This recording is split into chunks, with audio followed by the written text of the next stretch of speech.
नमस्कार दोस्तों, स्वागत है आप सभी का आपके अपने इस यूट्यूब चैनल बाय एमडी धीवर पर। सो दोस्तों, जितने भी लोगों ने ना पंडित सुंदरलाल शर्मा ओपन यूनिवर्सिटी से ना प्री डीएलएड एंट्रेंस एग्जाम का फॉर्म फिल किया था ना, और उसका रिजल्ट भी आ गया था। और आप सभी लोगों ने ना बहुत बेसब्री से ना जो फर्स्ट मेरिट लिस्ट का इंतजार कर रहे थे ना, तो फाइनली दोस्तों आप सभी लोगों का ना जो फर्स्ट मेरिट लिस्ट है ना वो जारी कर दिया गया है। देखना चाहो ना तो सबसे पहला इसका नोटिफिकेशन को देखो, पंडित सुंदरलाल शर्मा विश्वविद्यालय छत्तीसगढ़ बिलासपुर करके दिया है। और डेट को सबसे पहले देख लो, 3/9/2025 का है, ठीक है। और उसके अलावा सबसे पहले अधिसूचना में फर्स्ट में क्या कहा गया है उसको सबसे पहले ध्यान से पढ़ो।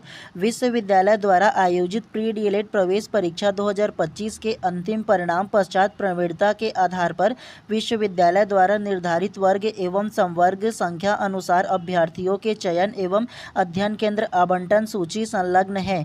डीएलएड प्रथम वर्ष में प्रवेश संबंधी जानकारी भी विश्वविद्यालय के वेबसाइट पर उपलब्ध है, उसका अवलोकन करें। तो अगर आप लोग इसका वेबसाइट पर भी जाओगे ना, पंडित सुंदरलाल शर्मा करके ना, तो वहाँ पर इसका जो पीडीएफ है ना वो आप लोगों को मिल जाएगा, ठीक है। उसके अलावा मैं अपने टेलीग्राम चैनल पर ना इसका जो पूरा पीडीएफ है वो डाल दूंगा, ठीक है। तो जा करके सर्च कर सकते हो बाय एमडी धीवर करके ना, वहाँ पर आप लोगों को ना इसका जो पूरा पीडीएफ है वो आप लोगों को मिल जाएगा, और वहाँ से आप अपना नाम देख सकते हो, ठीक है। तो सबसे पहला देखना चाहो ना तो इसका पूरा लिस्ट ये जो दिया गया है उसमें सबसे फर्स्ट में दिया गया है।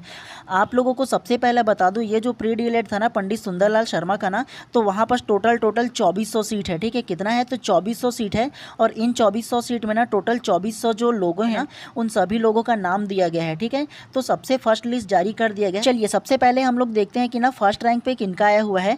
नाम पे हम लोग सबसे पहले नहीं जाएंगे, सबसे पहले देखो जेंडर करके दिया है, मेल मतलब लड़का जो है वो, और कैटेगरी जो है ना वो ओबीसी कैटेगरी का है, फर्स्ट रैंक जो आया है उसका। और जो मार्क्स उनका जो है ना वो 91 नंबर है, मतलब 91 उसका मार्क्स है। और ये देखो सबसे पहला ये जो देखो अलॉटेड कैटेगरी जो लिखा है ना, और ये जो अलॉटेड कैटेगरी में ना यूआर लिखा है, यूआर का जो मतलब होता है ना वो अनरिजर्व कैटेगरी होता है। क्या होता है तो अनरिजर्व होता है। मतलब आप लोगों को ये यूआर का मतलब समझाओ ना, तो प्रत्येक कॉलेज में ना कुछ ऐसे सीट होते हैं ना जिसका हायर रैंक आया रहता है ना उसको दे देते हैं, ठीक है। यूआर मतलब अनरिजर्व तौर पे ना कुछ सीट होता है जिनको जो हायर रैंक जो व्यक्ति लेकर के आते हैं ना, चाहे वो एसटी से हो, एससी से हो, चाहे ओबीसी से हो ना, वो किसी को भी दे दिया जाता है जिसका हायर रैंक आया हुआ था उसको। क्योंकि देखो ये ओबीसी से है लेकिन इसका जो सिलेक्शन है ना वो अनरिजर्व कैटेगरी से हुआ है, 91 नंबर हायर रैंक का है इसी वजह से, ठीक है।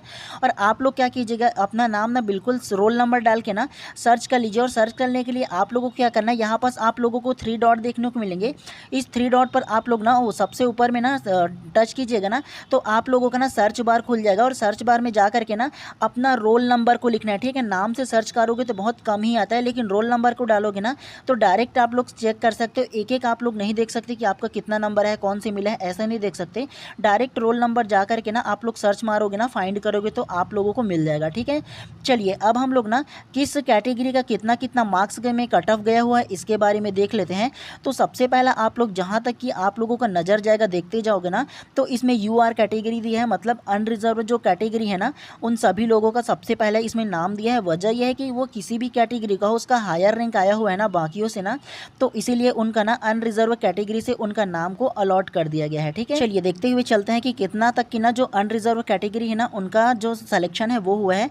तो सबसे पहले अगर आप लोग देखना चाहो ना तो ये देखो 939 जो सीट है ना वो अनरिजर्व लोगों के लिए रखा गया था। मतलब देखो ये जो जनरल कैटेगरी से था 939 नंबर में, और अनरिजर्व का जो सीट टोटल था ना वो 939 था टोटल, ठीक है, क्योंकि इसका 81 नंबर आया हुआ था उन लोगों का।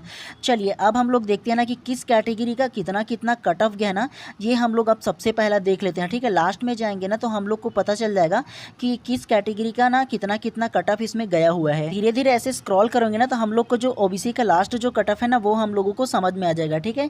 सबसे पहला इसमें लास्ट में देखना चाहो ना तो ये देखो 1326 जो नंबर है ना उसमें सीरियल नंबर में ना देखना चाहो तो ये ओबीसी का जो लास्ट कट ऑफ गया है ना वो 80 नंबर गया हुआ है। कितना तो 80 नंबर में ना ओबीसी का लास्ट जो कट ऑफ है वो गया हुआ है ओबीसी का, खास तौर से ये देख लो।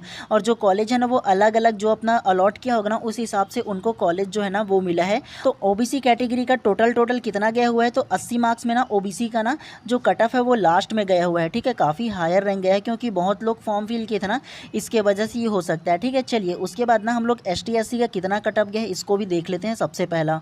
इसके अलावा सीरियल नंबर जो 1756 है ना, इसको देखिए सबसे पहला, इसमें जो एससी कैटेगरी का है ना, उसका जो कट ऑफ गया है ना वो 75 मार्क्स गया है, बहुत हायर रैंक में गया हुआ है अभी आप लोगों का, ठीक है।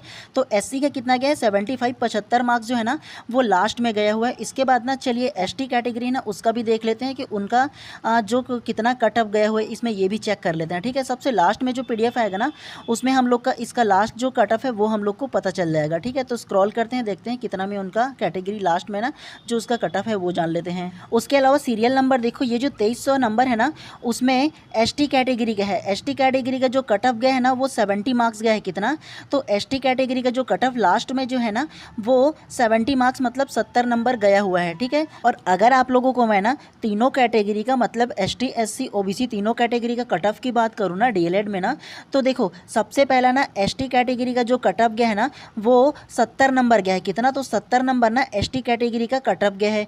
उसके अलावा एससी कैटेगरी का जो कट ऑफ है ना वो 75 मतलब 75 मार्क्स ना एससी कैटेगरी का गया है इसमें डीएलएड में। और उसके अलावा ओबीसी जो कैटेगरी है ना उसका कट ऑफ की बात करूँ ना, तो उसका जो कट ऑफ दिया गया है वो 80 नंबर गया है।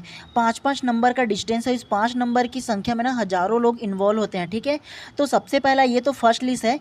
उसके बाद ना जो सेकंड लिस्ट भी आएगा, मान के चलो ना कई लोग ऐसे होते हैं जो ना कई कॉलेज फिल किए होते हैं 4-5, और उनमें से उनका मनपसंद अगर कॉलेज नहीं मिला है ना तो उनको ना वो एडमिशन नहीं लेते, और नहीं लेते हैं तो सीट खाली हो जाता है, और सीट खाली होता है ना तो सेकंड मेरिट लिस्ट में उनका भी आने का चांसेस रहता है। जो अभी उसका नंबर नहीं आया, जो या 70 75 और 80 नंबर के आसपास जिसका नंबर होगा ना उनका भी आने का चांसेस रहता है, ठीक है। तो सेकंड लिस्ट का जिनका नहीं आएगा वो भी वेट कर लीजिएगा आप लोग, ठीक है।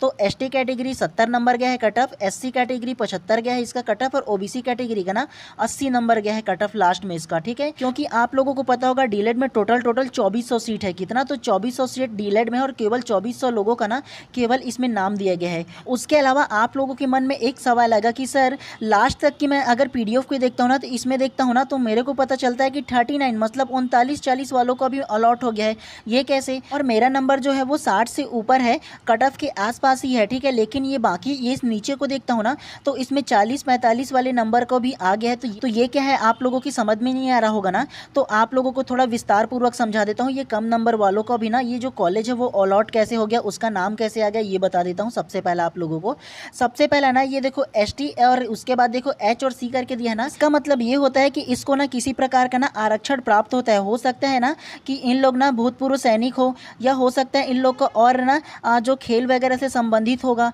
या और इन लोग का हो सकता है कि एक्स एम्प्लॉयमेंट हो, है ना। तो ऐसे लोगों को ना कम नंबर में भी ना आरक्षण की वजह से ना इन लोगों का नाम आ जाता है, ठीक है। उसी प्रकार से ये देखो 46 नंबर में जो आया हुआ है जो नाम उनका, देखो यू आर अनरिजर्व जो है ना मतलब सैनिक लिखा हुआ है, तो ये लोग ना सैनिक थे भूतपूर्व, इस वजह से ना इनका कम नंबर में भी आ गया, क्योंकि इन लोगों के लिए ना अलग से सीट अलॉट होता है, ठीक है। लास्ट में देखो ना ये जो 24वां नंबर का मतलब 2400 नंबर का जो लास्ट सीट है ना वो देखो 39 नंबर गया है, यू आर करके लिखा है, अनरिजर्व लिखा है, लास्ट में देखो डैश करके सैनिक लिखा हुआ है। तो ये भूतपूर्व सैनिक होंगे ना, इस वजह से इन लोगों का कम मार्क्स में भी आ गया है, ठीक है। तो आप लोगों को ये समझना है। लेकिन जो एक्चुअल जो कट ऑफ है ना वो एसटी कैटेगरी का 70 गया है, एससी कैटेगरी का 75 गया है, और ओबीसी कैटेगरी का 80 मार्क्स गया है, ठीक है। जो नॉर्मल जो लोग होते हैं उन लोगों का, ठीक है। और बाकी देखोगे ना तो ये आरक्षण के बेसिस पर ना मतलब जो भूतपूर्व सैनिक वगैरह है ना उन लोगों के बेसिस पर ना ये कम मार्क्स गया हुआ है। तो आप लोगों का अगर नहीं आया होगा ना तो एक बार ज़रूर वेट कर लीजिएगा। और इसके अलावा आप लोगों को एक चीज़ और बता दूं, आप लोगों का ना अगर इस लिस्ट में नाम आया होगा ना तो आप लोगों को एडमिशन कब से लेना है ना इसके बारे में ना जस्ट कुछ टाइम बाद डिटेल में उसका भी वीडियोस मैं बनाऊंगा, उसका भी नोटिफिकेशन आ गया है, ठीक है। मतलब कब इसका एडमिशन होगा, एडमिशन में क्या क्या आप लोगों को डॉक्यूमेंट लगेगा, इन सारी चीज़ों के लिए ना नेक्स्ट में अभी जस्ट आप लोगों का वीडियो मिल जाएगा, ठीक है। क्योंकि ये वीडियोज़ ना आप लोगों तक पहुँचना बहुत ही ज़्यादा जरूरी है अभी ना, तो इसलिए ना आप लोगों का ना इसका जो लिस्ट है इसके बारे में दे देता हूँ, ठीक है। और इसका जो पूरा पीडीएफ रहेगा ना वो मैं अपने टेलीग्राम चैनल पर डाल दूंगा, तो जाकर के सर्च कर लीजिए बाय एमडी धीवर करके ना, वहाँ पर आप लोगों का इसका पीडीएफ को देखने को मिलेंगे, ठीक है। और इसके अलावा जब नेक्स्ट में ना इसका वीडियोस लाऊंगा तो पूरा आप लोग का डॉक्यूमेंट क्या क्या लगेगा, कब आप लोगों का ना कॉलेज में एडमिशन होगा, इसके बारे में इसका वीडियोस आएगा, ठीक है। और अभी तक कि आप लोगों ने चैनल को सब्सक्राइब नहीं किया होगा ना तो चैनल को पहले सब्सक्राइब कर लीजिए, ताकि नेक्स्ट वीडियो लेकर आओ ना तो तुरंत ही आप लोगों को नोटिफिकेशन मिले, इसलिए ज़्यादा जरूरी कि आप चैनल को सब्सक्राइब कर दो, ठीक है।